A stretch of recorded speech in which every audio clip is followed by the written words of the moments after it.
Bring that.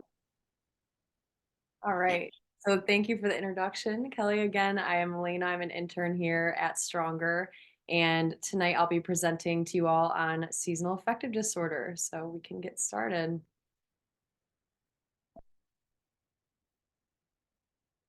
So, seasonal affective disorder, or acronym being SAD. So, what is it?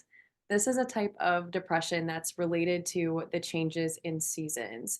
And typically, we see these symptoms begin in the fall and then continue into those winter months. So, one distinction that I want to make really clear is the difference between what we commonly hear as the winter blues. So, there is a difference between that and a formal diagnosis of seasonal affective disorder. So, with the winter blues, maybe you're feeling like you want to stay in more often, but you're still able to function. You're still taking interest in your normal activities. Maybe you're just pulling back a little bit or spending some more time alone or at home. Also, in these winter months, maybe there's external factors that are causing you to feel more down, such as a death around the holidays or just the overall stress of holiday season, family visits, all those things that come along with these winter months. So we're going to watch a short 6-minute video that just gives a really thorough explanation of SAD and makes that distinction between the winter blues and seasonal affective disorder even more clear.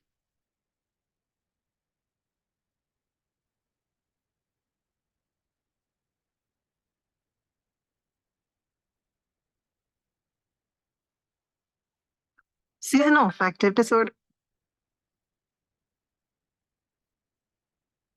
Hold on. Let's try this again.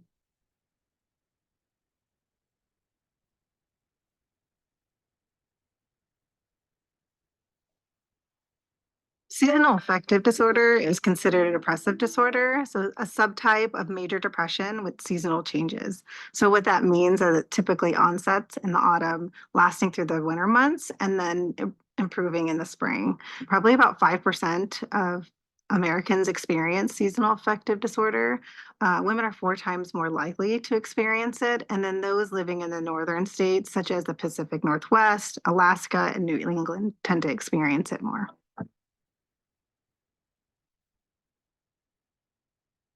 Seasonal affective disorder is different than major depression in that it's the specific onset and it's a pretty typical pattern of onset. So, autumn through the winter and then improving in the springtime, we're experiencing these cluster of major symptoms. And so, we may have changes in appetite, weight gain. In regards to appetite, carbohydrate cravings and sugar cravings tend to be more increased with seasonal affective disorder. Additionally, with decreased physical activity, sleeping, hypersomnia, where you feel like you got a good amount of sleep, but still waking up feeling tired and lethargic throughout the day. And then also, our thinking, concentrating, and how we feel. It's kind of maybe slowed or not typically how we feel throughout the year. We think about a very severe onset, we may experience hopelessness, worthlessness, and thoughts of suicide. And in that case, we really want to make sure we have a plan for support and treatment and crisis resources.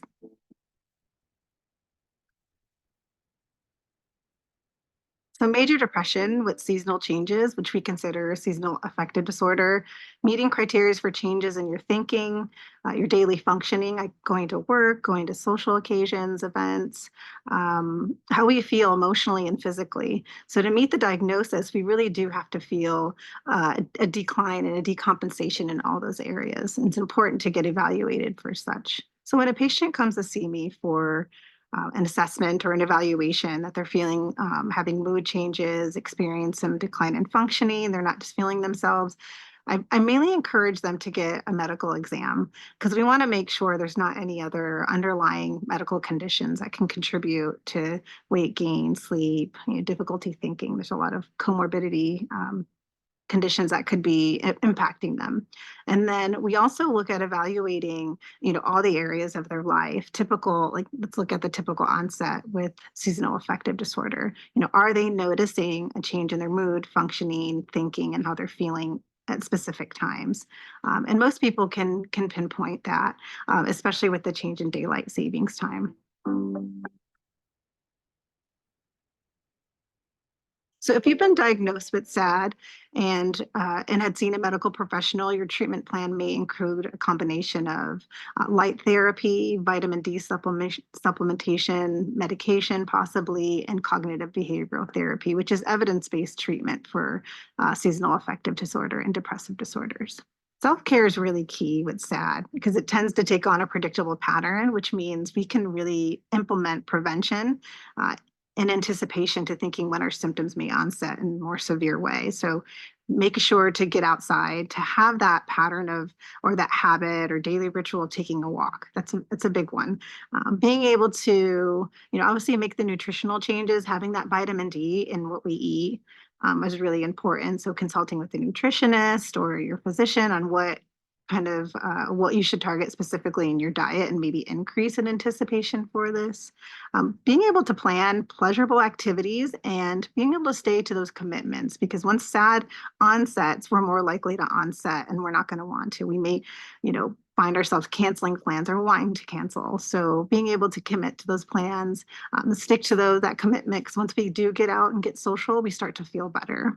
Exercise, I would say exercise is shown to be our physical activity and movement. Doesn't have to be rigorous. I think getting your body moving, being able to really connect with others. If your exercise is connected to a class or a group, you're kind of hitting both. You're getting your exercise and you're getting your social connection, and being able to reach out to your support network, letting your friends and family know how this change affects you with the season so they can also check in on you, hold you accountable to your commitments and support you.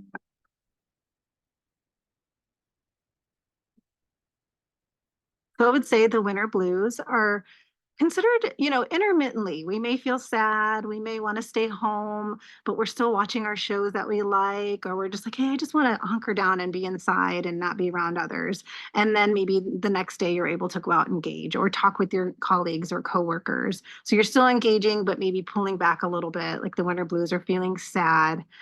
Related maybe to some external stressor, like experiencing loss during the holidays is hard, but it's something external. Whereas seasonal affective disorder is very much a pervasive pattern where you see globally you're losing interest in things. You're losing interest. You stay home, but you don't want to watch your shows. You don't want to eat your comfort foods. You just kind of withdraw from life on a global scale. I think what's tricky about seasonal affective disorder is it does get better. You see it remit in the springtime.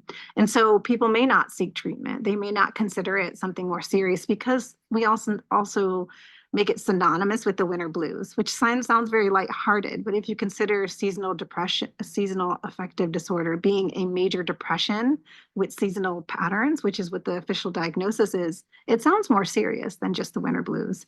So I think having people to consider the seriousness of their symptoms and that it certainly can get better with treatment. A lot of good research, a lot of good support out there, evidence-based support for it to be treatable.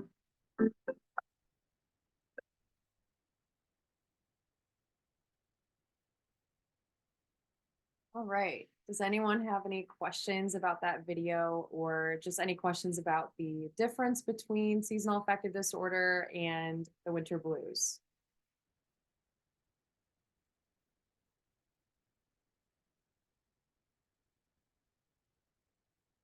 All right, we will keep going then. Yeah. Okay, so towards the end of that video, she was beginning to talk about the formal criteria for SAD. So the DSM criteria, which the DSM, for those of you that are not familiar, this is the Diagnostic and Statistical Manual of Mental Disorders. And it's essentially just a guide for mental health professionals such as therapists, psychologists, psychiatrists that help us to identify and diagnose mental health conditions. So in the DSM, as she had mentioned, SAD is not listed as its own separate diagnosis. It's actually a specifier listed under major depressive disorder and bipolar disorder. So some of the criteria for SAD, the first thing being that there must be a regular temporal relationship between the onset of depressive episodes in a particular time of year. So, two words that I just want to provide some clarification on in that bullet point. The first being temporal relationship. So, this just refers to the connection between two events and how they occur in relation to each other. So, in this case, the two events are, of course, the winter seasons or the onset of winter weather. Second event being that increase in those depressive symptoms. The other word I just want to clarify is episode. So, episode just refers to a period of time during which a person's experiencing symptoms that meet the criteria. In addition, those full remissions occur at characteristic times of year. So, as the video mentioned, typically we're going to see that depression lift in the spring and the summer months when it begins to get warmer outside, more sunlight, things like that. Also, two episodes must occur in the last 2 years that demonstrate the temporal seasonal relationship defined, and no non seasonal episodes have occurred during that same time period. And lastly, seasonal episodes substantially outnumber the non seasonal episodes that an individual may have over their whole life.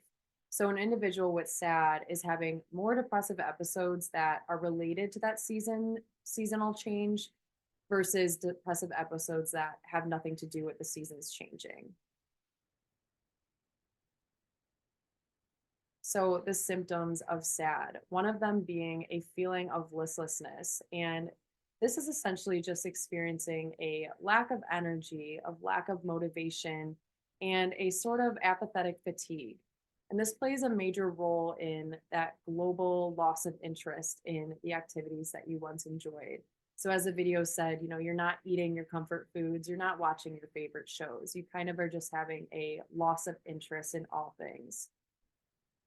An individual with SAD also may have low energy, or maybe they're feeling sluggish, having problems sleeping too much, experiencing carbohydrate cravings or foods that are high in sugars is also common. Overeating and weight gain is also another symptom. And in severe cases, an individual may feel hopeless or may be having thoughts of not wanting to live.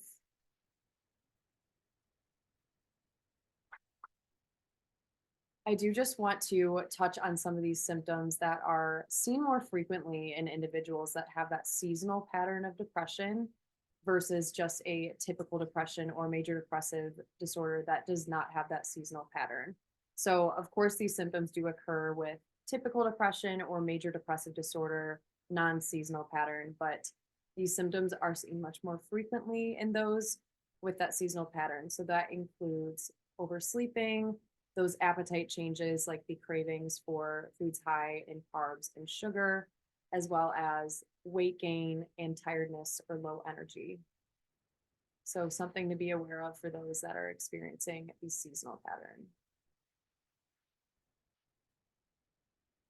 So, what causes these symptoms of SAD? So, there are several things that I will talk about. The first being the circadian rhythm. So, this is our body's internal clock that helps regulate our sleep and wake cycle and other physical, mental, behavioral processes that occur over our 24-hour day. So, in the winter months, with that reduced level of sunlight, this can actually disrupt our body's internal clock and can lead to those feelings of depression. Our serotonin levels are another part that plays a major role. So again, that reduced sunlight can cause a drop in our serotonin. And serotonin is a neurotransmitter that affects our mood as well as our social behavior, our sleep, our appetite, memory, sexual desire. But in this case, most importantly, is our mood. So with that drop in sunlight or reduction in sunlight, that drop in serotonin, that's going to trigger those feelings of depression. And lastly, our melatonin levels. So, melatonin is a hormone that's produced by the brain that helps regulate our sleep and wake cycle. So, with that change in season, the daylight savings times, this can disrupt our body's level of melatonin, which affects those sleep patterns and mood.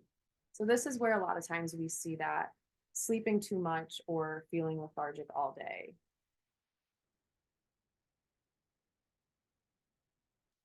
So there are several risk factors that may make an individual more susceptible to developing SAD. One being having a family history of SAD or other forms of depression. In addition, having major depression or bipolar disorder, those symptoms may worsen seasonally. Again, this is a specifier of major depressive disorder or bipolar disorder. It's not its own diagnosis. In addition, living far from the equator can make an individual more at risk for developing SAD. And I'll talk a little bit more about how geography can affect our susceptibility to SAD on the next slide. So I'll just leave it at that for now. Low levels of vitamin D. So vitamin D can help boost our serotonin activity. So with those low levels of vitamin D causes that drop in serotonin, which in turn can put us more at risk for those depressive symptoms increasing. Being female is another risk factor. So I don't know if you guys caught this in the video, but women are diagnosed with SAD 4 times more often than men. So that's a huge statistic. Definitely something to be aware of as women. And lastly, being of younger age. So younger adults are at higher risk than older adults for developing SAD. And the typical age of onset is actually between 20 to 30 years typically. SAD has also been reported in children and teens, but again, the most at risk population age-wise is going to be those younger adults.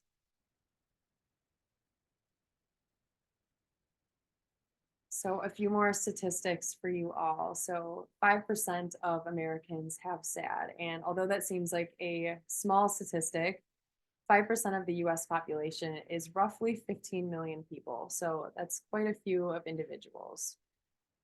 And symptoms typically last about 40% of the year. So now I will talk a little bit about how geography can affect the risk of, or how much at risk you are for developing SAD. So it does matter where you live. So as the video had mentioned briefly, people who live in northern states such as the Pacific Northwest, Alaska, and New England, for example, tend to experience SAD more. So this picture of the map here, if you look at that spectrum at the bottom right-hand side where it's dark red, that's going to represent the states that have the most amount of cases of SAD. So as you can see, we're looking at Alaska, Ohio, New England, some of the lighter red states being Minnesota and Montana. So this is no surprise as these states are snowier, colder weather. Alaska has, some of those days with very minimal sunlight at all.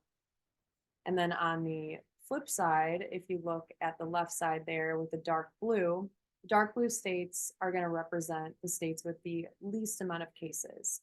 So as you can see, we're looking at Florida, Arizona, Hawaii, some of these states that we often go to for vacation because of their warm and sunny weather. So Illinois is actually right there in the middle. So we're ranking about 18th or 19th on most lists, meaning that we have a moderate to middle range of how susceptible our citizens are to SAD.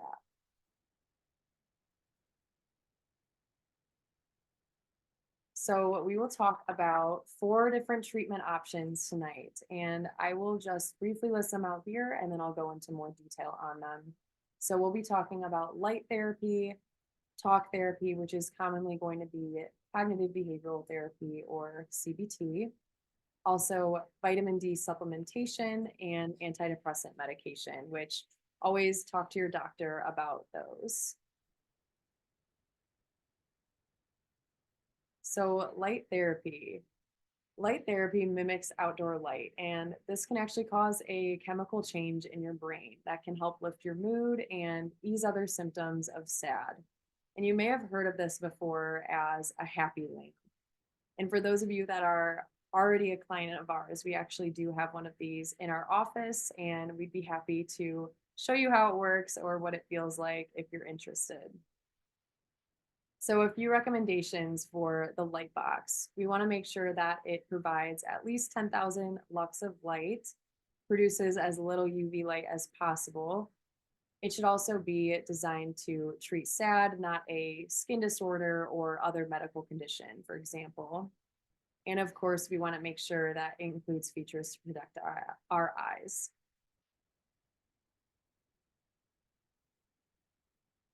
A few more recommendations for light therapy. So it's most effective to do this in the morning because it directly influences our circadian rhythm, which again, to review, is that internal clock that regulates our sleep and wake cycles. So by doing this in the morning, it's going to signal to your brain that it's daytime. It's going to help promote that wakefulness. And then later in the day, promote that melatonin when it's time to sleep. And we want to do this for about 20 to 30 minutes, keeping it about 16 to 24 inches from your face with your eyes open, but not looking directly at the light. So maybe this is something that you could incorporate to your morning routine, maybe while you're getting ready or having your coffee, having your breakfast, whatever your morning looks like for you. So the next treatment option that I'll talk about is cognitive behavioral therapy. So cognitive behavioral therapy, also known as CBT, this is a type of psychotherapy that helps people manage mental health issues by changing how they think and behave. So it's based on the idea that how people think about situations can affect their feelings and behaviors. So our thoughts, our feelings, our behaviors are all connected. And under the notion of CBT, our thinking patterns are not fixed, meaning that we can change them and that we can change how we feel. So CBT can be tailored to SAD. So it still relies on those basic techniques of CBT, such as identifying negative thoughts and replacing them with more positive ones. And I just want to jump to this image here, which provides a really great explanation of what that cycle may look like for an individual with SAD. So as you can see, the trigger identified there at the top, the arrival of the cold and gloomy season. So some of those thoughts that an individual with SAD may be having, maybe it's so dark, I don't want to go out, or it's so cold, I don't feel like doing anything.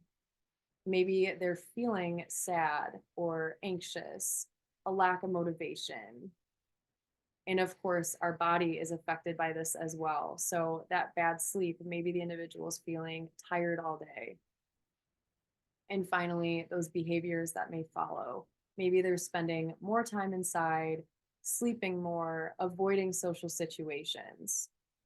So that picture just gives a great description of what that cycle of those thoughts, feelings, and behaviors may look like for an individual who's experiencing SAD.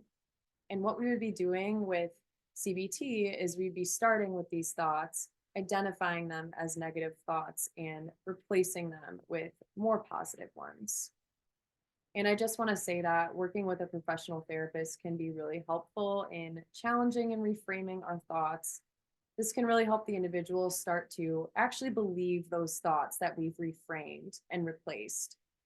It can be really hard to do this on our own, especially when our thoughts are so connected to what we've been taught and what we've learned on our own to believe. And the other part of CBT that I want to talk about today is behavioral activation. So, this is finding those activities that are enjoyable, comforting, and satisfying to us, whether they're indoors or out. These activities are to help improve our coping in the winter, and they can be a lot of different things. For some, maybe it's walking or calling or texting a friend, skincare, whatever it may be. I know for me, I love to try new recipes from TikTok or watch bad reality TV or FaceTime a friend on a walk. So it could be a lot of different things. We just want to make sure it's something that is comforting, satisfying, enjoyable. And a little bit more on behavioral activation. So, one of the components of it is that we want to make sure that we're increasing that activity, even when it's not appealing. So, for me, I know the first thing that I think of is going to the gym during this time of year.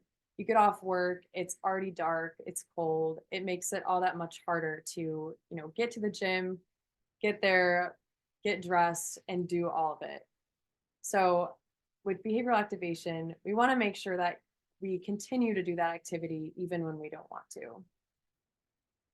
Also, scheduling those enjoyable and meaningful activities into your day. So, it doesn't have to be a big thing. It could be as simple as making time for your favorite cup of coffee or listening to your favorite podcasts on the way to work, or journaling at night. Whatever it is, we want to make sure that we're blocking even those small chunks of time for ourselves as a form of self care throughout our day. Also, increasing the frequency of social interaction. So, again, during this time of year, we may be wanting to pull back a bit or be alone, stay inside, but we want to make sure that we're maintaining those meaningful connections in our life and making the effort to call that friend or catch up with that family member. And overall, we just want to aim for a healthy lifestyle, prioritize healthy diet, and adequate sleep. So I found this article. It's called Five Reasons to Go Outside Even When It's Freezing. And I really related to this. I personally love to walk outside, and I find it harder to get motivated to do this in the winter months with having to bundle up and everything. But this article just served as a really good reminder of why it's good to continue to do that. So maybe some of you will relate as well. So they give five reasons. The first being it will lift your mood. So I don't know about the rest of you, but I always feel better after getting outside, getting moving, just getting some fresh air, even moving my body. I can't really think of a time where I did those things and felt worse. So this was a good reminder that this is a great mood booster for us. And number two, you'll get a dose of vitamin D. So, vitamin D is super important for that circadian rhythm. It's going to help boost that good mood, good feelings, and increase those serotonin levels to reduce those feelings of depression. Number three, it's an opportunity to be mindful. So, mindfulness is all about paying attention to the present moment, noticing what's going on in our mind, in our body, and around us. And this is super important. So many of us, sometimes we're going through the motions of our busy day, and taking a walk and just taking a moment to notice the trees and the animals around you, or the wind in your hair, the sun on your face, whatever it may be, just gives us an opportunity to be really present and engage in that activity that we're doing fully. And number four, it can improve your memory. So I found this really interesting, and being from a family with a history of dementia, this is super important to me. So the article included a University of Michigan study that tested how scenery affected the brain's cognitive function. So they had two groups, and the two groups did a memory recall task, but prior to doing that, they were separated, and the control group kind of just hung out and waited to do the task while the other group walked through an arboretum. And what they found was that the group that walked through the arboretum actually showed an improved ability to recall by almost 20%. So I thought that that was super cool. And the last one, it charges up your immune system. So, walking outside in the cold can actually help flush some of that bacteria out of our airways and our lungs. And lots of people get sick around this time of the year, as we know. So, always great to get an extra immunity boost. So, I'll have that article linked on that slide here if any of you want to read more about that. The last treatment option that I will talk about tonight is antidepressant medication.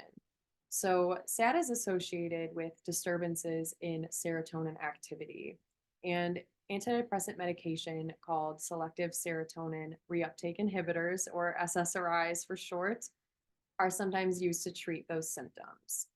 And SSRIs do this by blocking the reabsorption of serotonin, which again is that neurotransmitter that regulates our mood as well as other things.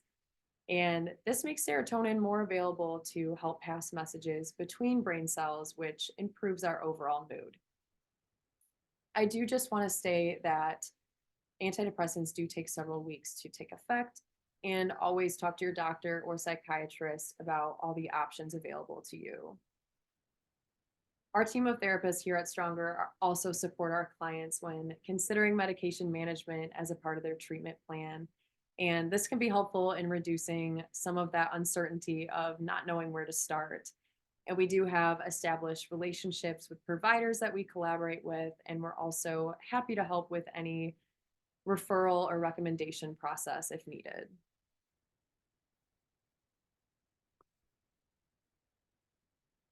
So, if you've listened to this presentation tonight and these symptoms or experiences are representative of your own, you may consider seeking a thorough evaluation for potential diagnosis. And this will typically include a physical exam, potentially lab tests, and a psychological evaluation.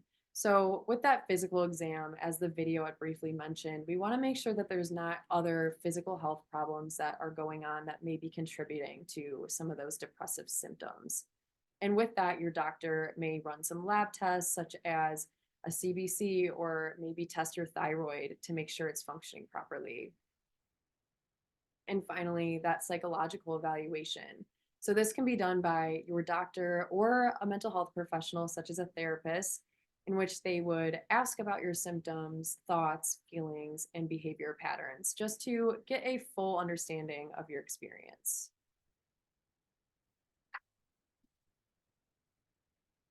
So that concludes the informational portion of the presentation tonight. I just want to encourage you all to stay in touch here with us at Stronger.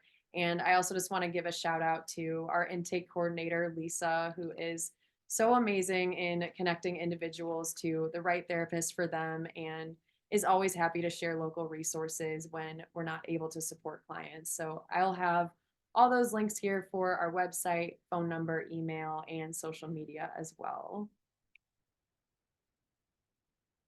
I also just want to quickly mention our Brave and Strong Financial Assistance Program.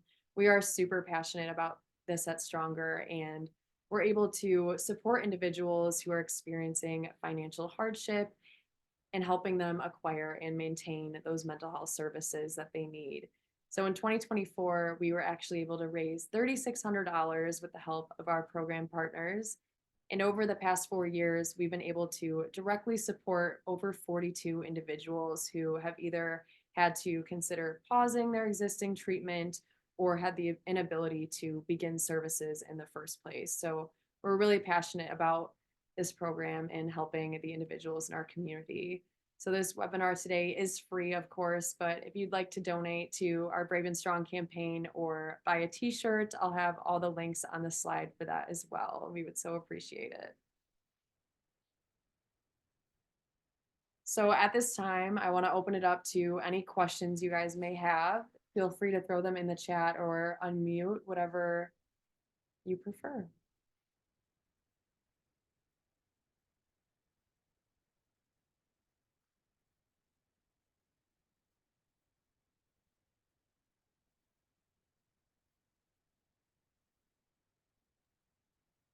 Okay. Thank you so much, Alayna. You did a wonderful job on your presentation and sharing so many great strategies and tools for everyone to consider as we navigate the winter season and any symptoms of SAD or the winter blues. So thank you so much for joining us tonight. And if there's any further questions, you're more than welcome to email us at hello@yourstrongerself.me, and we will certainly get back to you as soon as possible with an answer to any of your questions on the topic that Alayna shared with us tonight. Thank you all for attending. I hope it was helpful, and don't hesitate to reach out, like Kelly said.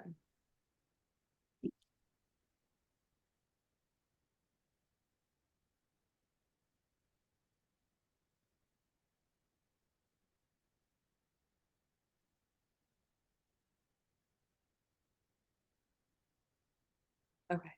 It's like it's just us. Yeah, do you want to hit, here we go. Can you hit the stop recording?